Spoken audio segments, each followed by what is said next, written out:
began as a double-decker dare. We'll build it if you buy it. And turned into deadline impossible. They call them the Incredibles. A story of raw guts. They volunteered to find out how fast this plane will fly before it falls apart. How a scrappy team of engineers built the largest airplane in the world.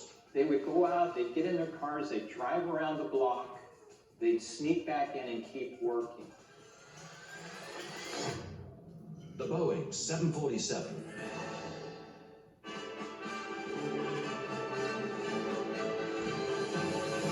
I'm Stuart Varney, and this is American Built.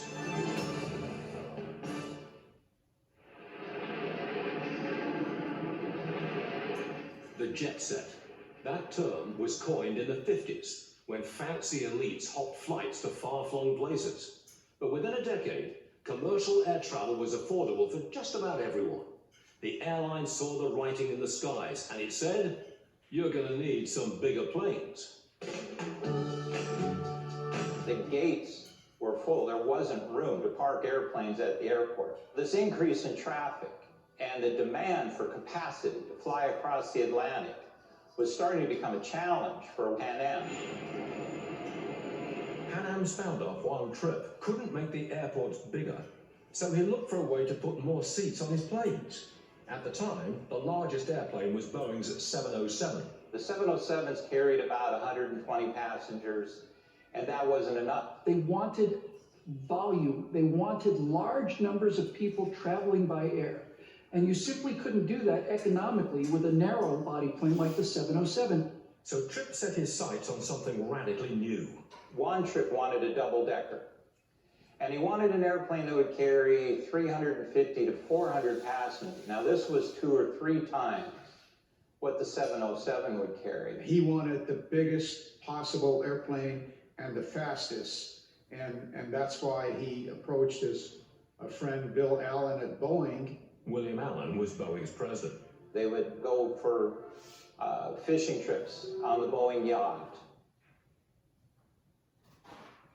and bring their wives. On one fishing trip, the Pan Am founder put a big lure in the water.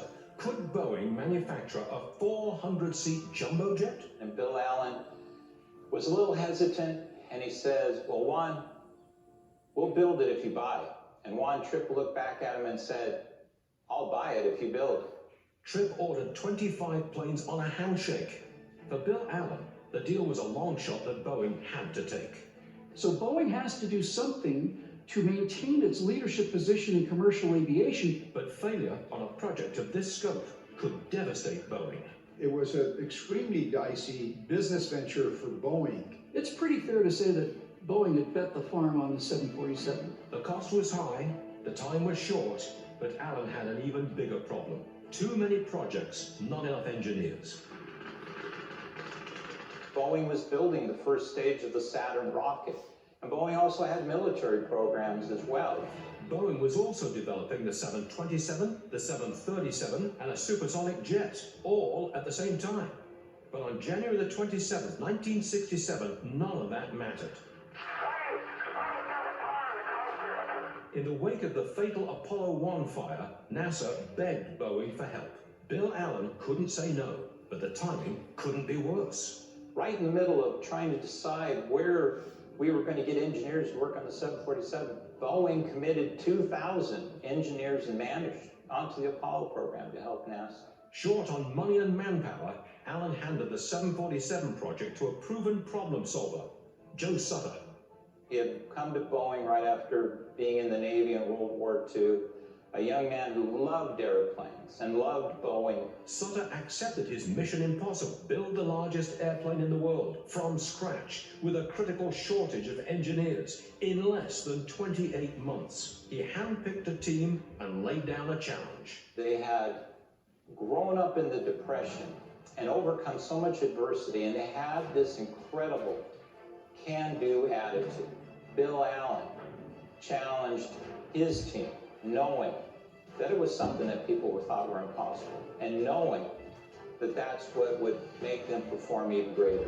Sutter's first problem? Juan Trippe's wish for a double-decker plane. So imagine the 707. And typically you're sitting 3 on one side and 3 on the other.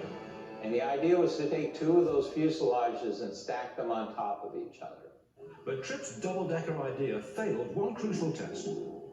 The airplanes have to be evacuated within 90 seconds.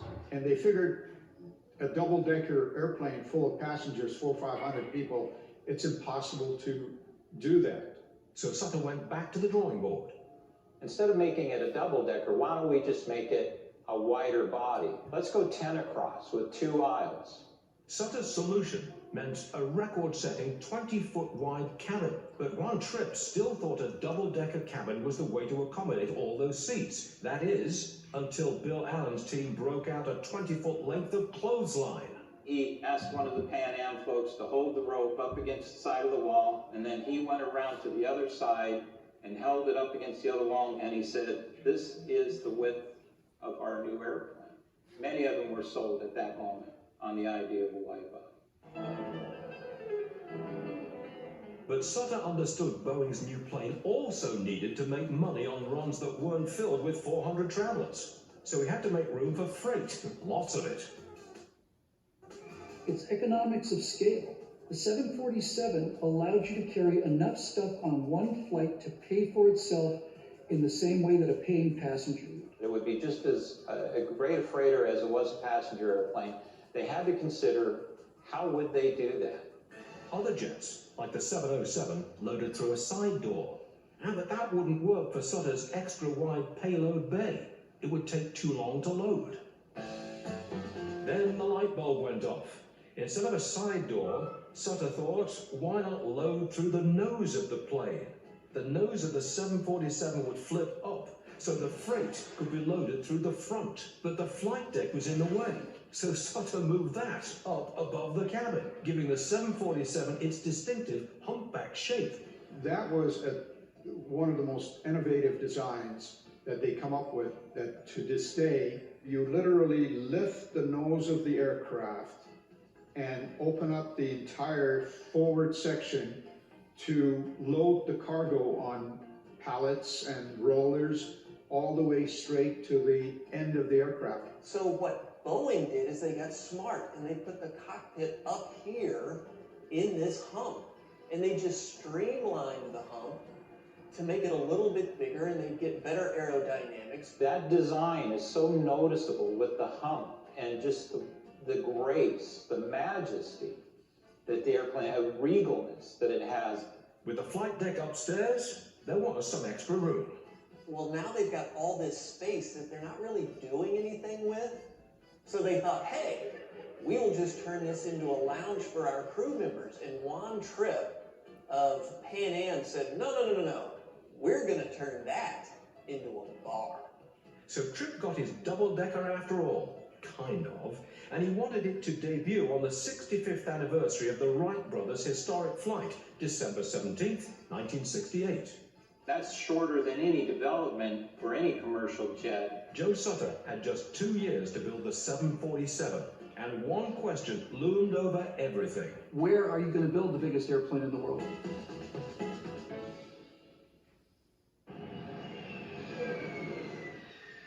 When you look at what happened with aircraft development in the 50s and 60s, and these unbelievable strides that we made, the reason that we made that much progress that fast was because we weren't afraid to fail. Joe Sutter and his team set out to build a 400-seat airplane with nose cone loading, cockpit on top, and a 95-foot wingspan. But it was so big, they had no place to build it. Boeing did not have a building, a facility big enough to house this giant airplane. The company would have to make a new site. And Sutter needed space to build not one, but 25 of the jumbo jets. They needed a huge area to build this massive plant and roads and railroad and everything to connect to it. And there were a number of sites that were competing, of course, all across the country. But Boeing's president, William Allen, didn't want to take 50,000 jobs outside of his home state. So he cast his eye 40 miles north of Seattle.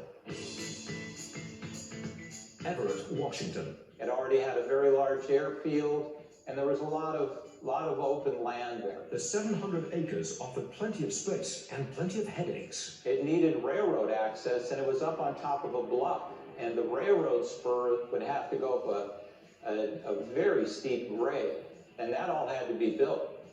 To bring in supplies, they built 5 miles of rail track. But to bring in people, they needed roads. Sutter and his team set to work transforming a forest into a factory. The factory alone is almost as complex as the jets that they build there. That's a major engineering challenge in itself. The factory building would be more than 43 acres under one roof, and every inch had to be carved out of the Everett wilderness. The amount of earth that had to be moved to build this giant building was equivalent to the amount of earth that was moved to build the Panama Canal and the Grand Coulee Dam together. Boeing spent $200 million to build a 200 million cubic foot factory. For Bill Allen's company, it was an existential gamble. Bill Allen was once again betting the Boeing company. The 747 was a tremendous risk. To make matters worse, Mother Nature didn't seem to be on Boeing's side. They were trying to build in the Pacific Northwest in the middle of perhaps one of the worst winters in history of Boeing. You know, try to pour concrete where it's pouring rain every day for almost 6 months. That's why they call them the Incredibles, because what they did was an incredible task. The rain didn't let up, but the Incredibles didn't give up. Production workers began building the new plane before the new plant was finished.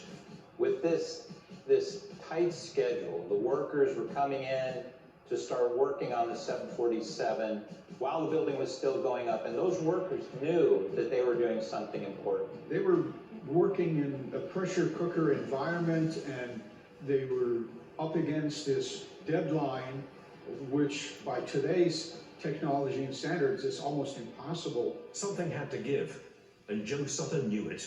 They actually believed the airplane couldn't get off the ground.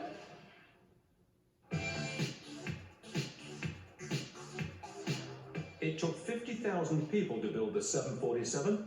They were construction workers, mechanics, engineers, and secretaries, and they were all devoted to Chief Engineer Joe Sutter. They had a hard time getting these people to go home. The managers had to go out into the shops and lead them out the door. They would go out, they'd get in their cars, they'd drive around the block, they'd sneak back in and keep working. But the company they worked for was on the verge of bankruptcy. When Joe Sutter was approached by the management saying, you need to cut 1,000 engineers, he thought that was a crazy idea. He went into the meeting and showed that he couldn't cut engineers, but as a matter of fact, he needed to hire 1,000 more managers.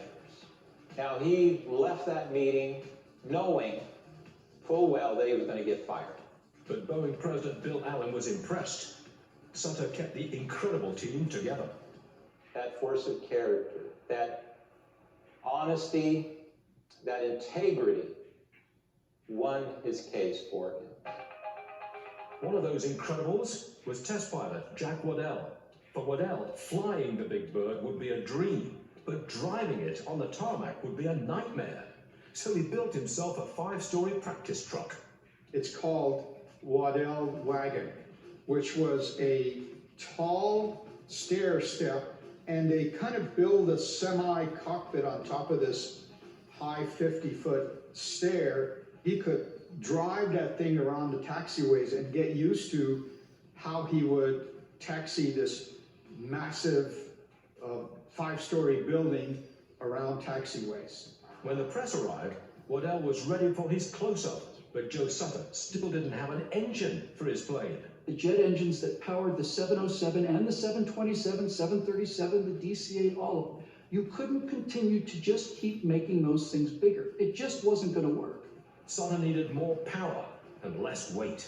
So they had to invent an entirely new kind of jet engine called the turbofan engine. A turbojet engine sucks in air, compresses it, adds fuel, and ignites it. The turbofan engine would have a wider mouth and a large fan. Only some of the air would get pressurized, the rest would blow around the engine's core to produce additional thrust. The turbofan engine could produce more thrust with less fuel. You take 4 of those engines and now you have enough power to lift a giant airplane like the 747. With the turbofan engines, the 747 was ready for a hard-stopping test flight.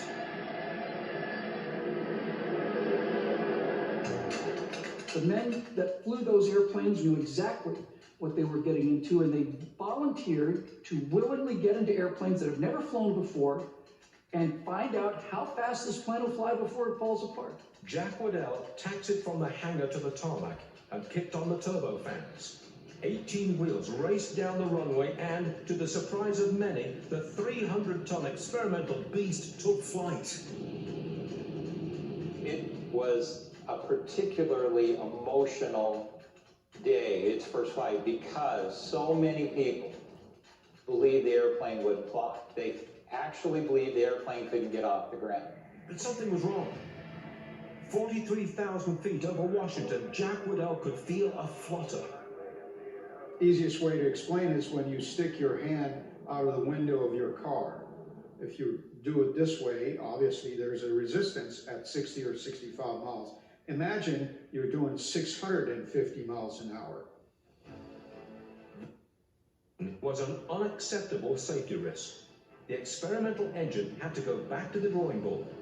But the clock was still ticking. Pan Am wanted 25 new planes or nothing. The planes were built, but there was not a single working engine in any of them. Airplanes rolling out of the factory in Everett and being parked on the flight line, and to keep the airplanes from falling on their tails, they would hang concrete blocks onto the engine struts. It looked like the chips were down for Boeing, but oh, how things would change, and soon.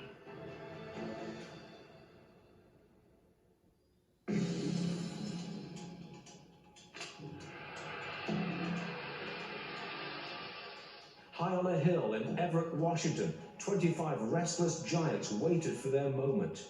The experimental turbofan engine that would send them skyward had to be worked and reworked until it was flawless.